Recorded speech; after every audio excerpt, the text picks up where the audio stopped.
ॐ श्री महाकाल स्तोत्रम्। दृष्ट्वा देवं महाकालं कालिकांगं महाप्रभुं भार्गवः पतितो भूमो दण्डवत् सुरपूजिते। भार्गव उवाच कल्यन्तकालाग्रसमानभाषं चतुर्भुजं कलिकयोपजुष्टं कपलखड्वाङ्गवराभयाढ्यकरं महाकालमनन्तमीडे। नमः परमरूपाय परामलस्वरूपिणे नियतिप्राप्तदेहाय तत्त्वरूपाय ते नमः। नमः परमरूपाय परमार्थैकरूपिणे विनियमायास्वरूपाय भैरवाय नमोऽस्तुते। ॐ नमः परमेशाय परतत्त्वार्थदर्शिने विनियमायाध्यधीशाय देवीचित्राय शम्भवे त्रिलोकेशाय गूढाय सूक्ष्माय व्यक्तरूपिणे पराकाष्ठाधिरूपाय पराय शम्भवे नमः। ॐ नमः कालिकांगाय कालाञ्जन्निभायते जगत्संहारकर्त्रे च महाकालाय ते नमः। नमो उग्राय देवाय भीमाय भयदायिने महाभयविनाशाय सृष्टिसंहारकारिणे नमः परापरानंद स्वरूपाय महात्मने परप्रकाशरूपाय प्रकाशानां प्रकाशिने। ॐ नमो ध्यानगम्याय योगिहत्यपद्मवासिने देवतन्त्रार्थगम्याय वेदतन्त्रार्थदर्शिने वेदागम परामर्श परमानन्ददायिने तन्त्रवेदान्तवेद्याय शम्भवे विभवे नमः। धियां प्रचोदकं यत्तु परम ज्योतिरुत्तमं तत्प्रेरकाय देवाय परम ज्योतिषे नमः। गुणाश्रयाय देवाय निर्गुणाय कपर्दिने अतिस्थूलाय देवाय अतिसूक्ष्माय ते नमः।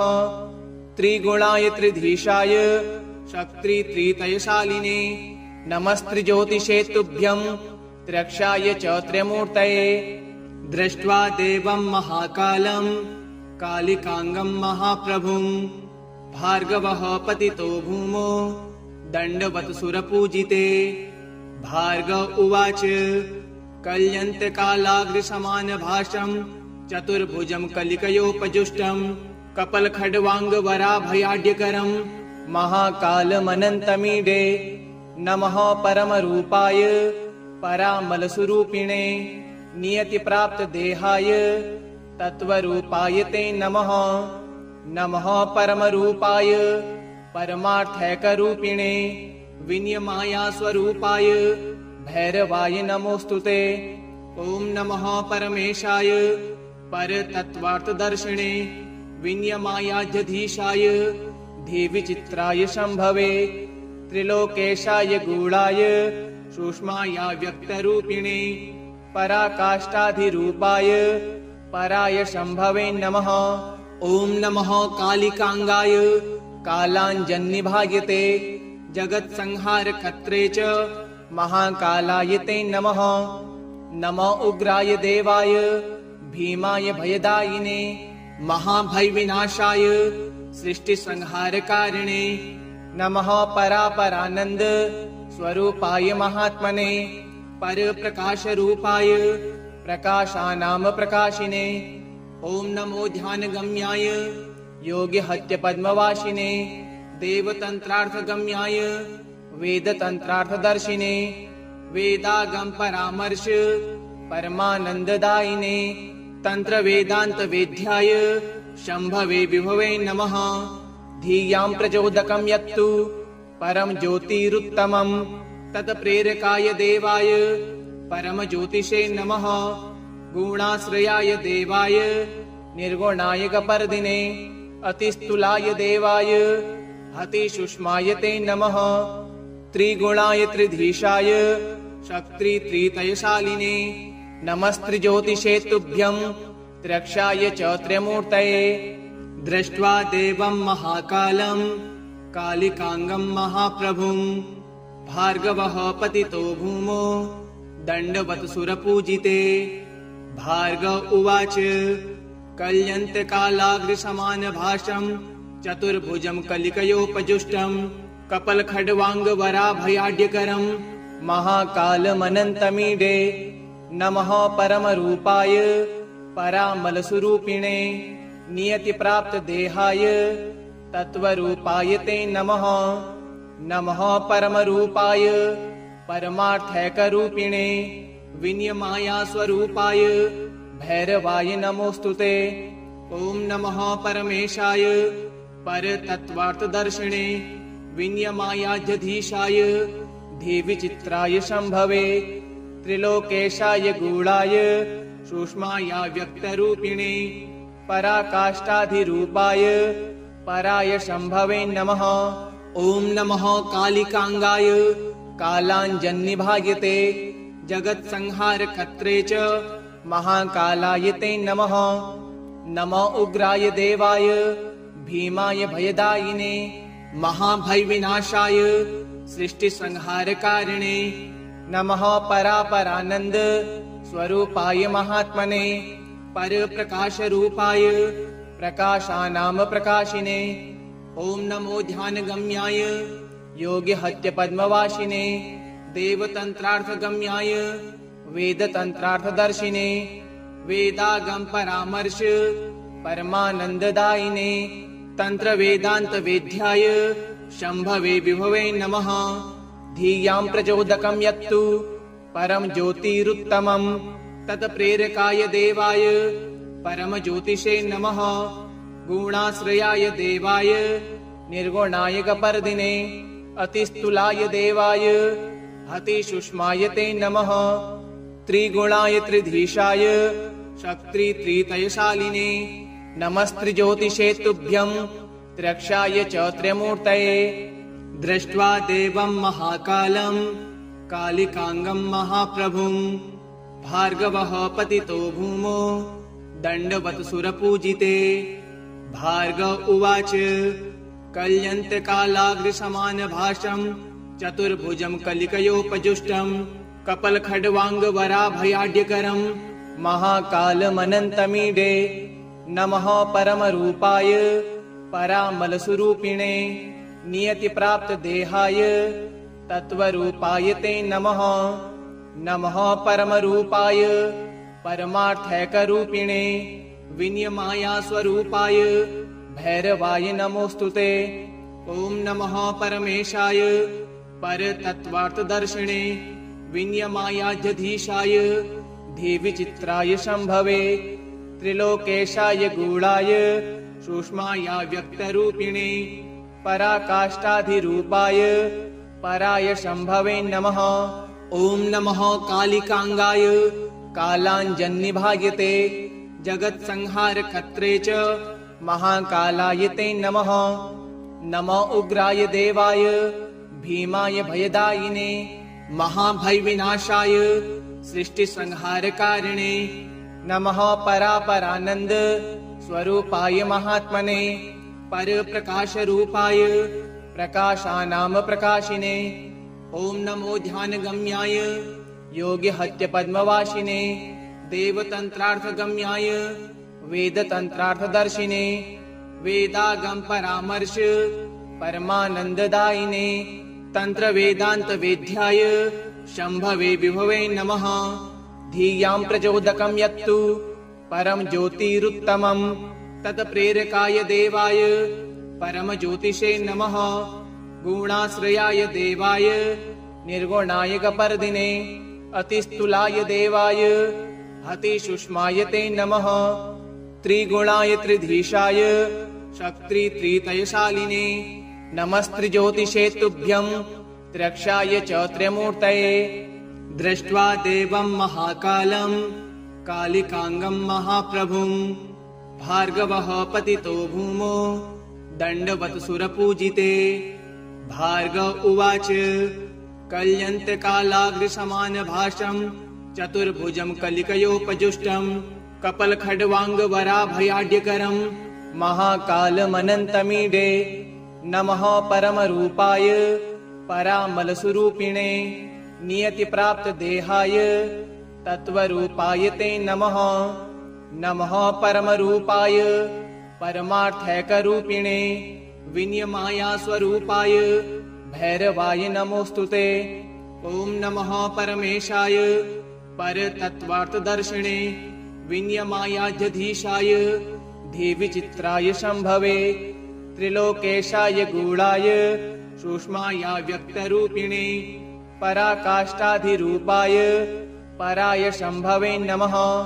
ॐ नमः कालिकांगाय कालाञ्जन्निभायते जगत्संहारकर्त्रे च महाकालाय ते नमः। नमः उग्राय देवाय भीमाय भयदायिने महाभयविनाशाय सृष्टिसंहारकारिणे नमः परापरानन्द स्वरूपाय महात्मने परप्रकाशरूपाय प्रकाशानां प्रकाशिने। ॐ नमो ध्यानगम्याय योगिहत्यपद्मवासिने देवतन्त्रार्थगम्याय वेदतन्त्रार्थदर्शिने वेदागम परामर्श परमानन्ददायिने तन्त्रवेदान्तवेद्याय शम्भवे विभवे नमः। धियां प्रचोदकं यत्तु परम ज्योतिरुत्तमं तत्प्रेरकाय देवाय परमज्योतिषे नमः। गुणाश्रयाय देवाय निर्गुणाय गपर्दिने अतिस्थूलाय देवाय अतिसूक्ष्माय ते नमः। त्रिगुणाय त्रिधीशाय शक्तित्रितयशालिने नमस्त्रिज्योतिषे तुभ्यं त्र्यक्षाय च त्र्यमूर्तये। दृष्ट्वा देवं महाकालं कालिकांगं महाप्रभुं भार्गवः पतितो भूमौ दण्डवत् सुरपूजिते। भार्गव उवाच कल्यन्तकालाग्रसमानभासं चतुर्भुजं कलिकयोपजुष्टं कपलखड्वाङ्गवराभयाढ्यकरं महाकालमनन्तमीडे। नमः परमरूपाय परामलस्वरूपिणे नियतिप्राप्तदेहाय तत्त्वरूपाय ते नमः। नमः परमरूपाय परमार्थैकरूपिणे विनियमाया स्वरूपाय भैरवाय नमोस्तुते। ॐ नमः परमेशाय परतत्त्वार्थदर्शिने विनियमायाध्यधीशाय धीविचित्राय शम्भवे त्रिलोकेशाय गूढाय सूक्ष्माय व्यक्तरूपिणे पराकाष्ठाधिरूपाय पराय शम्भवे नमः। ॐ नमः कालिकांगाय कालाञ्जन्निभायते जगत्संहारकर्त्रे च महाकालाय ते नमः। नमः उग्राय देवाय भीमाय भयदायिने महाभयविनाशाय सृष्टिसंहारकारिणे नमः परापरानन्द स्वरूपाय महात्मने परप्रकाशरूपाय प्रकाशानां प्रकाशिने। ॐ नमो ध्यानगम्याय योगिहत्यपद्मवासिने देवतन्त्रार्थगम्याय वेदतन्त्रार्थदर्शिने वेदागम परामर्श परमानन्ददायिने तन्त्रवेदान्तवेद्याय शम्भवे विभवे नमः। धियां प्रचोदकं यत्तु परम ज्योतिरुत्तमं तत्प्रेरकाय देवाय परमज्योतिषे नमः। गुणाश्रयाय देवाय निर्गुणाय गपर्दिने अतिस्थूलाय देवाय अतिसूक्ष्माय ते नमः। त्रिगुणाय त्रिधीशाय शक्तित्रितयशालिने नमस्त्रिज्योतिषे तुभ्यं त्र्यक्षाय च त्र्यमूर्तये। दृष्ट्वा देवं महाकालं कालिकांगं महाप्रभुं भार्गवः पतितो भूमौ दण्डवत् सुरपूजिते। भार्गव उवाच कल्यन्तकालाग्रसमानभासं चतुर्भुजं कलिकयोपजुष्टं कपलखड्वाङ्गवराभयाढ्यकरं महाकालमनन्तमीडे। नमः परमरूपाय परामलस्वरूपिणे नियतिप्राप्तदेहाय तत्त्वरूपाय ते नमः। नमः परमरूपाय परमार्थैकरूपिणे विनियमाया स्वरूपाय भैरवाय नमोस्तुते। ॐ नमः परमेशाय परतत्त्वार्थदर्शिने विनियमायाध्यधीशाय धीविचित्राय शम्भवे त्रिलोकेशाय गूढाय सूक्ष्माय व्यक्तरूपिणे पराकाष्ठाधिरूपाय पराय शम्भवे नमः। ॐ नमः कालिकांगाय कालाञ्जन्निभायते जगत्संहारकर्त्रे च महाकालाय ते नमः।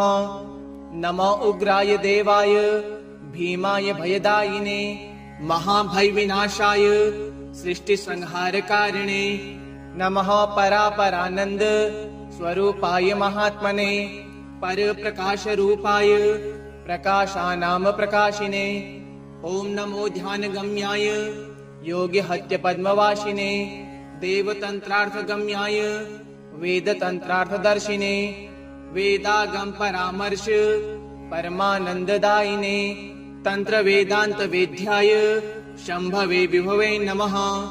धियां प्रचोदकं यत्तु परम ज्योतिरुत्तमं तत्प्रेरकाय देवाय परमज्योतिषे नमः।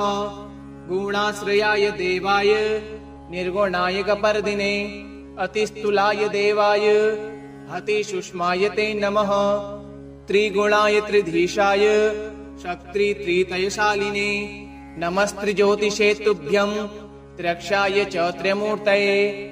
दृष्ट्वा देवं महाकालं कालिकांगं महाप्रभुं भार्गवः पतितो भूमौ दण्डवत् सुरपूजिते। भार्गव उवाच कल्यन्तकालाग्रसमानभाषं चतुर्भुजं कलिकयोपजुष्टं कपलखड्वाङ्गवराभयाढ्यकरं महाकालमनन्तमीडे। नमः परमरूपाय परामलस्वरूपिणे नियतिप्राप्तदेहाय तत्त्वरूपाय ते नमः। नमः परमरूपाय परमार्थैकरूपिणे विनियमायास्वरूपाय भैरवाय नमोऽस्तुते। ॐ नमः परमेशाय परतत्त्वार्थदर्शिने विनियमायाध्यधीशाय देवीचित्राय शम्भवे त्रिलोकेशाय गूढाय सूक्ष्माय व्यक्तरूपिणे पराकाष्ठाधिरूपाय पराय शम्भवे नमः। ॐ नमः कालिकांगाय कालाञ्जन्निभायते जगत्संहारकर्त्रे च महाकालाय ते नमः।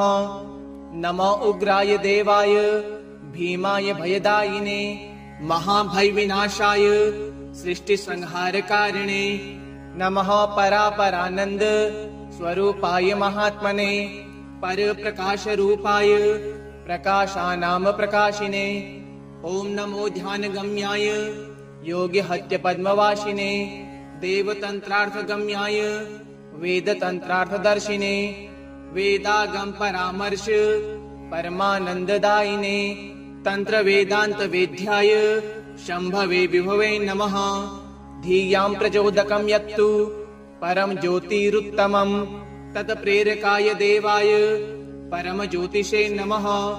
गुणाश्रयाय देवाय निर्गुणाय गपर्दिने अतिस्थूलाय देवाय अतिसूक्ष्माय ते नमः। त्रिगुणाय त्रिधीशाय शक्ति त्रितयशालिने नमस्त्रिज्योतिषे तुभ्यं त्र्यक्षाय च त्र्यमूर्तये। दृष्ट्वा देवं महाकालं कालिकांगं महाप्रभुं भार्गवः पतितो भूमौ दण्डवत् सुरपूजिते। भार्गव उवाच कल्यन्तकालाग्रसमानभाषं चतुर्भुजं कलिकयोपजुष्टं कपलखड्वाङ्गवराभयाढ्यकरं महाकालमनन्तमीडे। नमः परमरूपाय परामलस्वरूपिणे नियतिप्राप्तदेहाय तत्त्वरूपाय ते नमः। नमः परमरूपाय परमार्थैकरूपिणे विनियमायास्वरूपाय भैरवाय नमोऽस्तुते।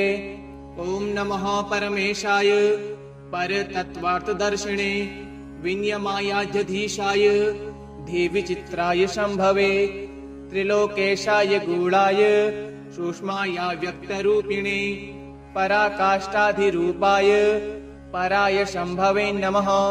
ॐ नमः कालिकांगाय कालाञ्जन्निभायते जगत्संहारकर्त्रे च महाकालाय ते नमः। नमो उग्राय देवाय भीमाय भयदायिने महाभयविनाशाय सृष्टिसंहारकारिणे नमः। परापरानंद स्वरूपाय महात्मने परप्रकाशरूपाय प्रकाशानां प्रकाशिने ॐ नमो ध्यानगम्याय योगिहत्य पद्मवासिने देवतन्त्रार्थगम्याय वेदतन्त्रार्थदर्शिने वेदागम परामर्श परमानन्ददायिने तन्त्रवेदान्तवेद्याय शम्भवे विभवे नमः। धियां प्रचोदकं यत्तु परम ज्योतिरुत्तमं तत्प्रेरकाय देवाय परमज्योतिषे नमः। गुणाश्रयाय देवाय निर्गुणाय गपर्दिने अतिस्थूलाय देवाय अतिसूक्ष्माय ते नमः। त्रिगुणाय त्रिधीशाय शक्ति त्रितयशालिने नमस्त्रिज्योतिषे तुभ्यं त्र्यक्षाय च त्र्यमूर्तये। इति श्री महाकालस्तोत्रम् श्री महाकालार्पणमस्तु। ओम श्री महाकालाय नमः।